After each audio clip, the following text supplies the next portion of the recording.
अल्लाह फरमाता है कि बेशक शैतान इंसान का खुला हुआ दुश्मन है।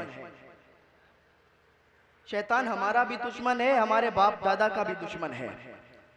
जब चोर को पता चल जाता है कि जिस घर में वो चोरी करने जा रहा है, वहां के लोगों को पता चल गया है कि चोर फुला शख्स है, तो अब वो जब वहां जाएगा तो पकड़ा जाएगा और मारा जाएगा। तो इसी तरीके से जब शैतान को ये पता चल जाता है कि वो जिस पे हमला बोलने वाला है, शैतान को जब पता चल जाता है अगर इस पर हमला बोलेंगे तो गिरफ्तार हो जाएंगे, तो शैतान के हथकंडों से बचें। शैतान अपने हथकंडों को हर तरीके से आजमाता है और इंसान को बहकाता है, इंसान को बड़ी नेकी से लाके छोटी नेकी पर लाके कर देता है। अगर आपको 1000 नेकी मिलने वाली है तो शैतान आपको 100 या 10 नेकियों पर लाके कर देगा। तो शैतान के हथकंडों से बचे। अल्लाह पाक ने शैतान की पूरी हिस्ट्री को कुरान पाक के अंदर इरशाद फरमा दिया। अल्लाह ताला फरमाता है, शैतान, थोड़ी देर सुन लीजिए, इधर गुफ्तगू सुन लीजिए। कुरान के अंदर अल्लाह ने पूरी हिस्ट्री शैतान की बयान फरमाई और ये बहुत ज्यादा पावरफुल था। ये फरिश्तों को पढ़ाता था, लेकिन जब अल्लाह ने हजरत आदम अलैहिस्सलाम को पैदा किया तो अल्लाह ने फरमाया कि आदम को सजदा करो, तो शैतान ने इनकार किया और कहा कि मैं आग से बना हूं, आदम मिट्टी से बने गए, तो मैं इनको सजदा इसलिए नहीं कर सकता। आग की फितरत है ऊपर उठना और मिट्टी की फितरत है नीचे जाना, तो मैं इनसे बेहतर हूं। जब इतना उसने कहा तो अल्लाह ताला ने फरमाया तू मेरी बारगाह से निकल जा, भाग जा यहाँ से मरदूद। तो अल्लाह ताला ने उसे धुतकार के भगा दिया। अल्लाह ने, तो वो शैतान कहने लगा कि अल्लाह तू मुझे भगा रहा है, मैं तेरे बंदों को भटकाऊंगा, सिराते मुस्तकीम पर घात लगा के बैठूंगा, तेरे बंदों को भटकाता रहूंगा। अल्लाह फरमाता है कि तू मेरे बंदों को कभी नहीं भटका सकता, जो मेरा बंदा होगा वो कभी नहीं भटकेगा। लेकिन अगर कोई तेरी चाल में आ भी जाएगा, जमीन से आसमान तक गुनाह करके ले भी आएगा, लेकिन जब मेरी बारगाह में पलट आएगा, जब वो गुनाहों से तौबा कर लेगा, तो उसकी तौबा को ऐसे ही माफ फरमा दूंगा जैसे गोया कि उसने कभी गुनाह ही नहीं किए हैं। शैतान बड़ी बड़े नेकियों से लाके छोटी छोटी नेकियों पर कर देता है। कैसे? हजरते एक क्या नाम है, हजरत अमीर मुआविया रदी अल्लाह ताला अन्हु, जहन से बात भी एकदम उतर जाती है। हजरत अमीर मुआविया रदी अल्लाह ताला अन्हु सो रहे थे, नमाज कज़ा हो गई फजर की। जब नमाज फजर की कज़ा हुई तो सुबह उठे तो बहुत रोए, और रोने के बाद फिर उन्होंने कज़ा नमाज पढ़ी, तो दूसरे दिन फिर सोए और फिर सोते रहे, तो शैतान ने आके उन्हें उठा दिया। हजरत अमीर मुआविया रज़ी अल्लाह तआला अन्हु कहने लगे तू कौन शख्स है जो मुझे नमाज से आके उठा दिया तूने, अब मेरी नमाज कज़ा नहीं होगी। तो कहने लगा कि मैं शैतान हूँ। कहा तू शैतान है? कहा मैं शैतान हूँ। कहा तेरा तो कोई फायदा नहीं था, फिर तूने आके मुझे क्यों उठा दिया? कहा जब आपकी कल नमाज कज़ा हुई थी ना, तो आप इतना रोए थे कि अल्लाह ताला ने आपको 1000 नमाजों का सवाब अता फरमाया था, और आज भी अगर आपकी कज़ा हो जाती तो अल्लाह ताला आपको फिर 1000 नमाजों का सवाब अता फरमाता। तो मैं नहीं चाहता कि आपको 1000 नमाजों का सवाब मिल जाए, तो मैंने आपको उठा दिया तो आपको एक ही नमाज का सवाब मिलेगा। तो शैतान इस तरीके से हमें बहकाता है, फसलाता है, लेकिन हमें शैतान के बहकावे में नहीं आना चाहिए।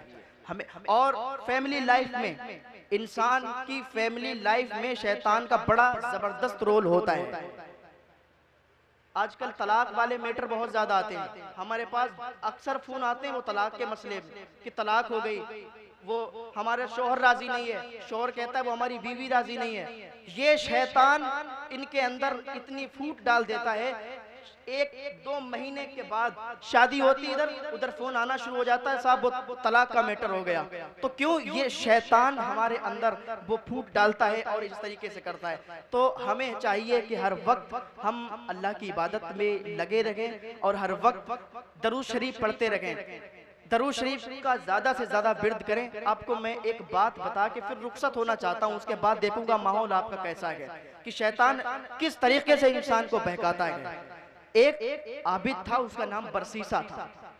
हजरत अल्लामा जलालुद्दीन सुयूती अलैहिर्रहमा ये नकल फरमाते हैं अपनी किताब में, एक बरसीसा नाम का ये था, तो बहुत बड़ा आबिद था, इबादत गुजार था, नमाजें पढ़ा करता था। एक दिन कमरे में नमाज पढ़ रहा था, लेकिन घर से बाहर नहीं निकला करता था, हर वक्त अल्लाह की इबादत में लगा रहता था। नमाज पढ़ रहा था कमरे में, तो एक दिन क्या देखा इसने, खिड़की खोली। अब शैतान का रोल देखो यहाँ से किस तरीके से शुरू होता है और कैसे इसको आबिद से इसको गुनहगार बना के और इसको कत्ल भी करवाता है और इसको मुर्तद भी बना देता है। तो इसने खिड़की खोली तो देखा कि एक बहुत नेक इंसान नमाज अदा कर रहा है और वो साहब शैतान था और वो नमाजी की शक्ल में आया था और उसके दरवाजे के सामने नमाज पढ़ने लगा। धीरे धीरे इंसान के उसमें ये आता है, धीरे धीरे इंसान को बहकाता है और इंसान इसके बहकावे में कैसे आता है। तो जैसे ही खिड़की खोली देखा कि एक शख्स नमाज पढ़ रहा है, उसने फिर बंद कर दी और फिर वो बरसीसा था फिर नमाज पढ़ने लगा। जब फिर नमाज पढ़ने लगा, फिर दूसरे दिन उसने फिर खिड़की खोली तो फिर वही शख्स था, फिर उसने खिड़की बंद कर दी। इस तरीके से 15 दिन जब गुजर गए तो उसने सोचा यार इतना नेक बंदा है, ये हर वक्त नमाजों में लगा रहता है, तो क्यों ना हम इसको अपने पास बुला लें। तो एक दिन उसने खिड़की खोली, बारिश बहुत तेजी के साथ हो रही थी, बारिश तेजी से हो रही थी। जब उसने खिड़की खोली तो वो बारिश में भी नमाज पढ़ रहा था। अब उसे पक्का यकीन हो गया कि यार ये तो बहुत ही अल्लाह का नेक बंदा है, अब इसको अपने हुजरे में बुलाना चाहिए। तो उसने वहीं से आवाज दी कि ओ फला इंसान, आप मेरे हुजरे में आके अल्लाह की इबादत करें, आप भीगते हुए क्यों अल्लाह की इबादत कर रहे हैं। अब शैतान को तो यही चाहिए था, शैतान चाहता था कि ये शख्स मुझे बुला ले। तो जब उसने बुलाया तो उसने कहा कि आप बुला रहे हैं तो आपकी दावत मुझे कबूल है, मैं आपकी दावत को ठुकरा नहीं सकता। तो शैतान आया हुजरे के अंदर और नमाज पढ़ने लगा। 15 दिन उसने नमाज पढ़ी, बाकायदा नमाज पढ़ी। नमाज क्या, वो नकल बनाए हुए था नमाज की। तो 15 दिन उसने नमाज की नकल की। अब जो आबिद इंसान था उसे पक्का यकीन हो गया कि ये तो बहुत बड़ा अल्लाह का नेक बंदा है। अब उसने अपना धीरे धीरे रोल शुरू किया। बरसीसा को उसने बहकाना शुरू किया कि आप इतने बड़े अल्लाह के बंदे हो, आप इतने बड़े जाहिद हो, आप इतने बड़े आबिद हो, इतनी इबादत करते हो, आपकी जबान में तो बहुत पावर होगी। आप मरीजों को देखा करें, आप लोगों को देखा करें, आप शहर में जो लोग परेशान होते हैं उनको देखा करें, उन पर फूंक डालना शुरू किया करें, वो लोग शिफायाब हो जाएंगे। उसने कहा यार मैं ये काम नहीं करता, मैं बस इबादत में लगा रहता हूँ। लेकिन शैतान ने उसको धीरे धीरे बहकाया और कहा मैं आपको एक मंत्र बताता हूँ। शैतान ने एक मंत्र बताया उसको और कहा ये मंत्र तुम ले लो, जब तक तुम्हारे पास ये मंत्र रहेगा, जब तक लोग तुमसे शिफायाब होते रहेंगे।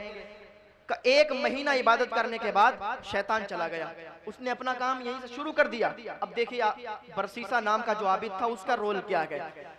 अब क्या हुआ कि उसी शहर में एक बहुत बड़ा मालदार इंसान था, उसकी बेटी की तबीयत खराब हुई।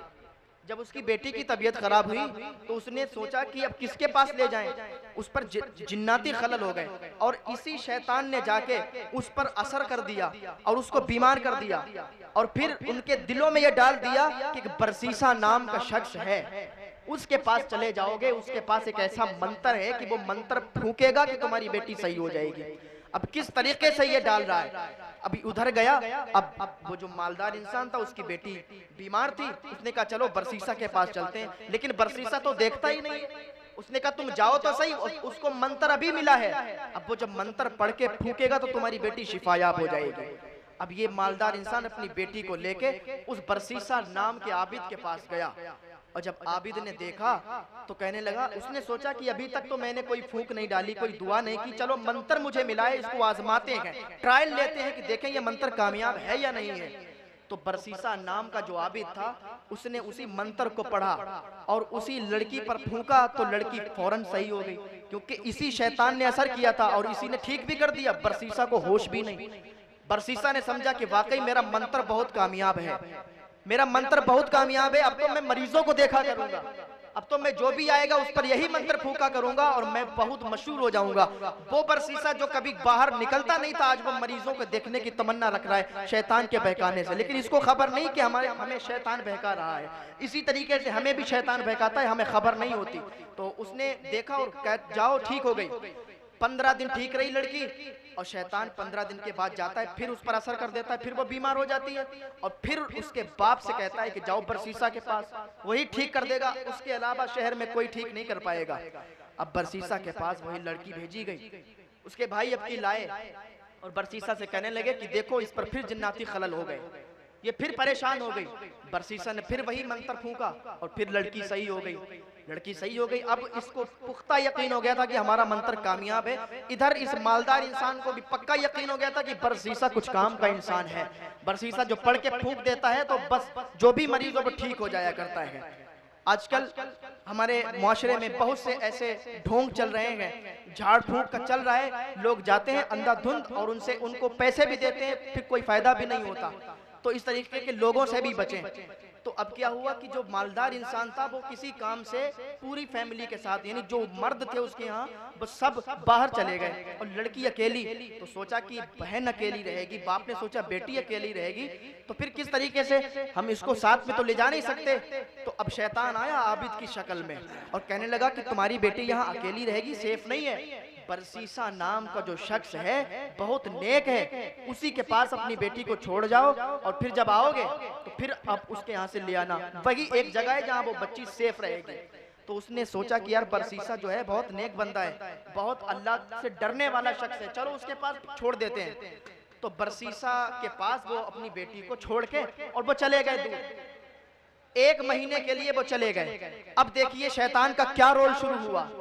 जब वहां छोड़ के चले गए, वो लोग अपने काम से चले गए, तो लड़की थी। अब बरसीसा का क्या काम था, बरसीसा ने कहा कि मैं अपने मकान में इसको नहीं रख सकता, इसके लिए आप दूसरा मकान तैयार करवा के जाओ। तो दूसरा मकान तो नहीं था, लेकिन साइड में एक किराए का मकान था, उसमें लड़की को शिफ्ट कर दिया। लड़की वहां रहती थी, बरसीसा दूसरी जगह रहता था। खाना देने रोज जाता था, दहलीज पे रख देता था और चलाता था। तो शैतान अब आया बरसीसा के पास और कहने लगा कि ए बरसीसा, ए अल्लाह के नेक बंदे, क्या तुझे ये पता नहीं है कि तू एक लड़की को खाना देने जाता है, दरवाजे पे कुत्तों की तरह खाना डाल के चला आता है और वो खाना खाती है बेचारी अकेली, तो तुझे क्या ये तौफीक नहीं होती कि तू अंदर जाके खाना दे दे। तो बरसीसा ने सोचा बात तो सही है, मैं उसको कुत्तों की तरह खाना देता हूँ, तो मैं क्यों ना उसको अंदर खाना दे के आऊं, और जब अंदर दे के आऊंगा तो वो इत्मीनान से खा लेगी। तो इतना जब उसने सुना तो वो दूसरे दिन जब खाना लेके गया तो वो अंदर रख के आया।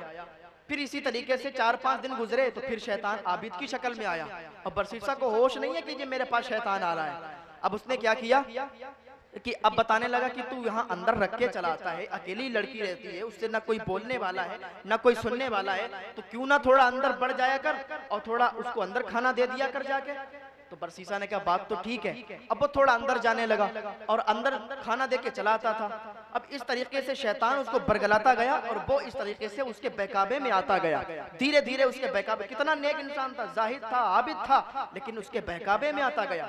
अब एक दिन क्या हुआ कि वो उसके बिल्कुल घर के अंदर जाके खाना देके चला आया। अब शैतान ने कहा कि तू अंदर जाता है चलाता है, थोड़ी बातें कर लिया कर। जब थोड़ी बातें कर लेगा तो उसका दिल लग जाएगा, अकेली बच्ची है उसका दिल लग जाएगा। तो कहा बात तो ठीक है। तो दूसरे दिन फिर वो गया, उससे बातें करके चलाता था।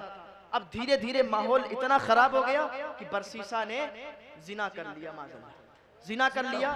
शैतान ने उसको ऐसा बहकाया कि उसने जिना कर लिया। अब वो क्या हुआ, अब वो बड़ा परेशान हुआ, आबिद से कहने लगा, वो शैतान था आबिद की शक्ल में आया। अब बरसीसा उससे कहने लगा कि मुझसे तो इतना गुनाह हो गया। उसने कहा कि कोई बात नहीं है, अभी किसी को बताना मत, उसके भाई और उसके बाप बाहर गए हुए, जब आएंगे तो किसी को कोई खबर ना लगे। कहा ठीक है। लड़की थोड़े दिन के बाद प्रेग्नेंट हो गई। लड़की प्रेग्नेंट हुई। अब वो वहां पर उनको टाइम लग गया, काफी 1 साल का वक्त उन्होंने लग गया जहां पर वो लोग गए थे। अब इधर बरसीसा बड़ा परेशान था, अब इधर बच्चे की विलादत भी हो गई। इधर बच्चे की विलादत हुई तो फिर शैतान आया आबिद की शक्ल में। अब देखो किस तरीके से इसने रोल निभाया।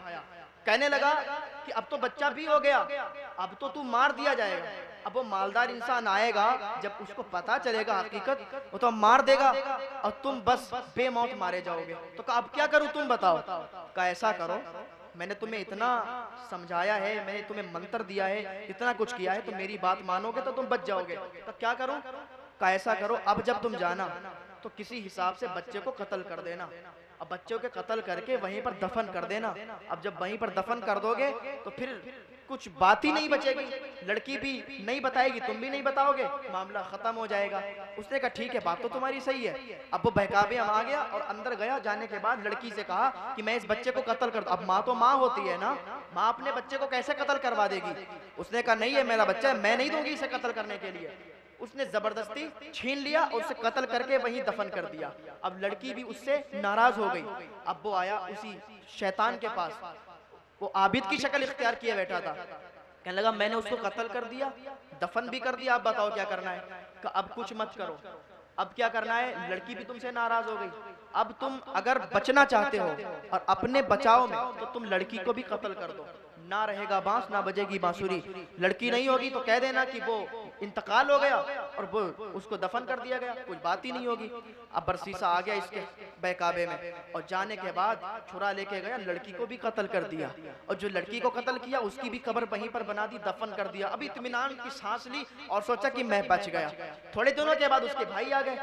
भाई आए तो कहा कि मेरी बहन कहाँ है, तो उसने कहा बड़ा अफसोस, उसने चेहरा बना लिया, आंसू ले आया, कहने लगा कि क्या बताएं, आपकी जो बहन थी तबीयत खराब हो गई, इंतकाल कर गई, उसको दफन कर दिया। बहुत नेक थी बेचारी, हर वक्त पंजवक्ता नमाजी भी बन गई थी, उसको मैंने बहुत पढ़ा भी दिया था, नमाजी बना दिया था, लेकिन अल्लाह का करना क्या, उसकी मौत आई, उसे दफन कर दिया गया। उन्होंने दो चार आंसू बहाए, चले गए अपने घर। अब देखो शैतान फिर गया, अब उनके ख्वाब में गया और तीनों को, दो बेटे, दो भाई थे उस बहन के और एक बाप, तीनों के ख्वाब में एक ही ख्वाब डाला कि तुम्हारी बहन को इस तरीके से उस बरसीसा नाम के आबिद ने कत्ल किया, उसके बच्चे को कत्ल किया, पूरा मैटर बता दिया। अब सुबह को भाई आपस में जब जैसे ही उठे एकदम पसीना पसीना, तो तीनों ने जब ख्वाब अपने अपने बताए तो तीनों के एक ही ख्वाब। अब तीनों जो थे उसी बरसीसा के यहाँ दौड़ते हुए गए अपनी तलवार को लेके। कहा जब उसको पकड़ा, का सच सच बताओ क्या मामला था, वरना तुम्हारी गर्दन को यहीं उड़ा देंगे। उसने सारी बात को सच सच बताया, का ऐसा ऐसा मामला था, हम उसके कहने पे आ गए थे, वो हमारा आका है, वो हमारा उस्ताद है, वो हमें बताता गया, हम उसके कहने पे आते गए, अभी भी इसे नहीं मालूम कि ये शैतान है जो हमें बहका रहा है। तो उसने कहा अब काजी के पास मैटर गया, काजी ने फांसी का हुक्म दे दिया। अब शैतान किस तरीके से हमारे ईमान को भी छीन लेता है। फांसी का हुक्म दिया, फंदे पर चढ़ गया बरसीसा नाम का आबिद। जब फंदे पर था तो शैतान अपनी शक्ल में आता है, असली शक्ल में आ जाता है और कहता है कि मैंने ही तुम्हें मंत्र दिया और मैंने ही सारे कांड तुमसे करवाए। अब अगर तुम बचना चाहते हो तो मैं बहुत ज्यादा पावरफुल हूँ, अगर तुम बचना चाहते हो तो मैं तुम्हें बचा सकता हूँ। तुम कैसे बचा सकते हो, मैं तुम्हें बचा सकता हूँ अगर तुम मेरी एक बात को मान लो। कहा क्या करना है, कहा तुम सिर्फ इतना कह दो, खुदा का इनकार कर दो और मुर्तद हो जाओ, माज़अल्लाह। उसने कहा बचा सकते हो मुझे, कहा बिल्कुल बचा सकता हूँ, मैं क्या नहीं कर सकता, मैं शैतान हूँ, मैं क्या नहीं कर सकता। आबिद था, उसने कह दिया कि खुदा है ही नहीं, खुदा का इनकार कर दिया, माज़अल्लाह, मुर्तद हो गया। जब खुदा का इनकार किया, जब काफिर हुआ, मुर्तद हुआ, तो शैतान गायब हो गया। और जब गायब हुआ इधर उसको फांसी भी लग गई। अभी तो ईमान वाला था, सिर्फ जिना का इल्जाम लगा था, लेकिन अभी तो मुर्तद हुआ, ईमान से भी खारिज हो गया और सीधा जहन्नमी हो गया। तो शैतान ने किस तरीके से काम किया, किस तरीके से उसको बहकाया और किस तरीके से क्या क्या करवा दिया और आखिर में उसका ईमान भी छीन लिया। तो हमें शैतान के हथकंडों से बचना चाहिए। अल्लाह ताला हमें शैतान के हथकंडों से बचाए, अल्लाह ताला हमें नेक अमल करने की तौफीक अता फरमाए। आप इस जलसे में आए हो तो यहाँ से एक पैगाम लेके जाओ। आखिरी बात मैं आप तक पहुंचाता हूँ, आखिरी बात सुन के अपनी तकरीर को खत्म कर दूंगा। ये दौर जो है ना, बहुत पुरफितन दौर है, बहुत ही अजीब तरीके का माहौल है। अल्लामा इकबाल ने बहुत पहले कहा था कि अगर आप अपने बच्चों के सीनों में मुस्तफा की मोहब्बत डालना चाहते हो तो तीन चीजों को अपना लेना। तीन चीजों को बताया, अपना लेना, तुम्हारा बच्चा मुस्तफा की मोहब्बत में गामजन हो जाएगा और तुम्हारे बच्चे के सीने से कभी कोई मुस्तफा की मोहब्बत को निकाल नहीं सकता है। तो कहा क्या चीज है, कहा पहली चीज, जब भी तुम्हारा बच्चा हो तो अपने बच्चों को मुस्तफा पर दरूद शरीफ पढ़ना सिखा दो। जब मुस्तफा पर तुम्हारा बच्चा दरूद शरीफ पढ़ेगा तो उसे मुस्तफा से प्यार हो जाएगा और दरूद शरीफ की बरकत बहुत ज्यादा है। अल्लामा जलालुद्दीन सुयूती रहमा फरमाते हैं, हदीस पाक है, हुजूर ने फरमाया कि जो शख्स दरूद शरीफ पढ़ता है, क्या फरमाया कि अल्लाह का एक फरिश्ता है, उसका सर अर्शे मुअल्ला के नीचे है, उसका एक बाजू पूरब में है, एक बाजू पश्चिम में है, उसके पैर जो है सातों जमीन के नीचे हैं, उसके पर इतने हैं जितनी मखलूक है, जितने इंसान हैं, जिन्नात हैं, शजर हैं, हजर हैं, जितनी मखलूक है अल्लाह ताला की उतने उसके पर हैं। और उसका काम क्या है? उसका काम ये है कि जो भी इंसान एक मर्तबा हुजूर सल्लल्लाहु अलैहि वसल्लम पर दरूद शरीफ पढ़ता है तो उसका वो फरिश्ता नूर के समंदर में गोता लगाता है और फिर अपने परों को झाड़ता है। हर पर से एक कतरा टपकता है और हर कतरे से एक फरिश्ता पैदा होता है। उस फरिश्ते का काम यह होता है जो भी हुजूर पर दुरूद शरीफ पढ़ता है तो वो फरिश्ता उस दुरूद शरीफ पढ़ने या पढ़ने वाली या पढ़ने वाले के लिए कयामत तक बख्शिश की दुआएं करता रहता है। ये उसका काम है और ये हदीस पाक है, ये कोई झूठी बात नहीं है। ये अल्लाह ताला का एक इतना बड़ा फरिश्ता है, जब वो अपने परों को झाड़ता है तो फरिश्ते निकलते हैं। आपका बेटा आपका नहीं रहता, आपके घर वाले आपके नहीं रहते, आप इंतकाल कर जाएं। आज दुनिया में लोग हमारा साथ नहीं देते तो मरने के बाद कब्र में हमारा साथ कौन देगा? हमारी कब्र पर फातह पढ़ने कौन आएगा? हमारे लिए दुआएं कौन करेगा? यार बेटा भूल जाता है, बाप बेटे को भूल जाता है, बेटा बाप को भूल जाता है, लेकिन ये एक ऐसा फरिश्ता हमारे लिए है, हम दरूद शरीफ पढ़ते हैं तो ये फरिश्ता कयामत तक हमारे लिए बख्शिश की दुआएं करता रहता है। तो पढ़े सारे मिलके अल्लाहुम्मा सल्ली अला सय्यिदना मौलाना मुहम्मदिन व अला मुहम्मदिन व बारिक वसल्लिम सल्लु अलैहि सलातु व सलाम अलैका या रसूल अल्लाह सल्लल्लाहु तआला अलैहि वसल्लम। एक बात हुई अल्लामा इकबाल की कि अगर अपने बच्चों के सीने में मुस्तफा की मोहब्बत डालना चाहते हो, एक बात तो ये होगी कि दुरूद शरीफ पढ़ना सिखाओ। दूसरी बात यह है कि अपने बच्चों को मुस्तफा की सीरत पढ़ना सिखाओ।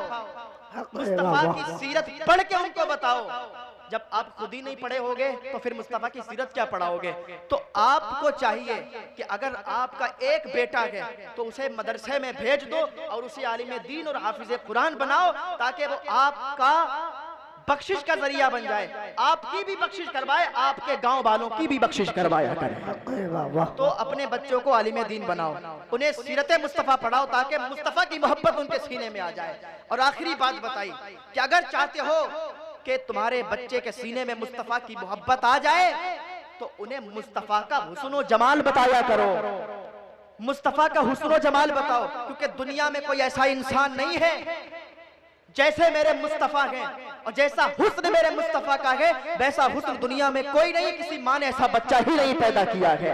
बच्चों को जब मुस्तफा का हुस्न जमाल बताओगे तो उन्हें मुस्तफा से प्यार हो जाया करेगा, उन्हें उन बच्चों को मुस्तफा से इश्क हो जाएगा।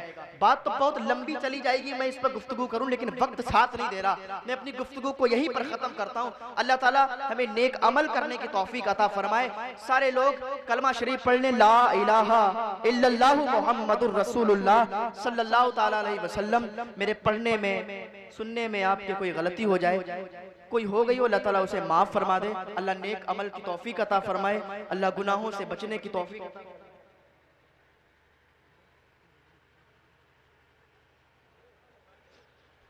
दुरूद पाक पढ़े अल्लाहुम्मा सल्ली अला सय्यिदना मौलाना मुहम्मद मुबारक वसल्लम सल्लु अलैहि सलातु व सलाम अलैका या रसूलल्लाह सल्लल्लाहु अलैहि वसल्लम। अच्छा, आपके गांव इस गांव में कितनी मस्जिद है? एक मस्जिद है। और हज़रत नमाजी कितने आते हैं? एक सफ होती है? दो सफ? दो सफ। मस्जिद तो बना ली पल भर में, ईमान की हरारत वालों ने, मन अपना पुराना पापी है बरसों से नमाजी बन ना सका। नमाज ये अगर आप नमाजी है ना, नमाज पढ़ेंगे तो आपके घर में बरकतें अता होंगी। नमाज छोड़ने वाला, आप किताबों को पढ़ें, अगर एक टाइम की भी नमाज आप छोड़ देते हैं तो ये जमीन के कीड़े आपके लिए बद्दुआएं करते हैं। ये जमीन के कीड़े कहते हैं या अल्लाह इसे जमीन पे क्यों रखा है, इसे मेरे अंदर दफन कर दे, मेरे अंदर डाल दे ताकि मैं इसकी पसलियों को इधर से उधर कर दूं। तो नमाज अब बिल्कुल न छोड़ें। नमाज पढ़ेंगे तो घर में बरकतें होंगी, रहमतों बरकतों का नुज़ूल होगा। आपने मस्जिद बनाई है, एक सफ हो रही है, सारी सफ़ों को भरो, पूरी मस्जिद को भरो। फिर मैं कहता हूँ मस्जिद तो बना ली पर पल भर में ईमान की हरारत वालों ने, मन अपना पुराना पापी था बरसों में नमाजी बन ना सका। आप वादा करें कि इंशाअल्लाह जो जुम्मा वाले हैं वो 2 टाइम नमाज पढ़ने जाएंगे। हाथ उठाएं। 2 टाइम भी नहीं जा सकते? अच्छा, जुम्मा पढ़ने कौन जाता है? चलो मैं हाथ नहीं उठवा रहा, आदमी इसमें अपनी बेइज्जती समझता है। 5 वक्ता नमाजी बन जाओ, 5 टाइम नमाज पढ़ने जाओ। इस जलसे में बैठे हो तो कुछ ना कुछ पैगाम लेके जाओ, यहाँ से उठो तो तौबा करके उठो, क्योंकि हमारी ज़िंदगी का कोई पता नहीं कब हमारी ज़िंदगी की शाम हो जाए। मैं बोल रहा हूँ, मुझे ये भी नहीं पता कि मुझे अगली सांस आएगी या नहीं आएगी, मैं अभी मेरी सांस खत्म हो जाए, किसी को कुछ भी नहीं पता। लोगों ने बड़े दावे किए थे, मैं ये हूँ, मैं वो हूँ, मेरा इतना माल है, मेरी इतनी दौलत है, सब छोड़ के चले गए, सब छोड़ के चले गए। और बस आज क्या है, उनकी फैमिली, उनके बच्चे, उनके रिश्तेदार उनके माल को यूज कर रहे हैं और उनके लिए दुआएं भी नहीं कर रहे हैं। अरे आप दुनिया में हो, अभी जिंदा हो, सलामत हो, एक मरने वाला एक इंसान बाजार में खड़ा हुआ था और वो कह रहा था, कुछ चीख चीख के कह रहा था। तो किसी ने पूछा, मियाँ क्या कह रहे हो? कहा मैं ये कह रहा हूँ कि ऐ लोगों, अल्लाह से सुलह कर लो। तो कहा फिर लोग क्या कहते हैं? कल लोग नहीं मान रहे, लोग आ ही नहीं रहे, लोग अल्लाह से सुलह कर ही नहीं रहे। दूसरे दिन वो कब्रिस्तान में खड़ा हुआ वही बात कह रहा था। तो किसी ने कहा मैं आज क्या कह रहे हो? कहा आज मैं वही बात कह रहा हूँ, लेकिन आज बंदे तो मान रहे पर रब नहीं मान रहा। आज क्योंकि अभी हमारे पास टाइम है, फिर ऐसा वो वक्त आ जाए कि हम तो मान रहे हो पर अल्लाह ना मानता हो, इसलिए कि तो तौबा का दरवाजा बंद हो जाएगा, फिर हमें तौबा करने का टाइम नहीं मिलेगा। तौबा के दरवाजे भी खुले हुए गए, सारे दरवाजे बंद हो जाएं, सारे दरवाजे बंद हो सकते हैं, लेकिन तौबा का दरवाजा अभी खुला हुआ है। अल्लाह फरमाता है, मेरे बंदो आओ तो सही, तुम तौबा करो तो सही, तुम्हारी तौबा को ऐसे ही माफ फरमा दूंगा जैसे तुमने कभी गुनाह ही नहीं किए। अल्लाह नेक अमल की तौफीक अता फरमाए, अल्लाह गुनाहों से बचने की तौफीक अता फरमाए। वमा अलैना इल्लल बलाग। अस्सलामु अलैकुम व रहमतुल्लाहि ताला व बरकातुहू।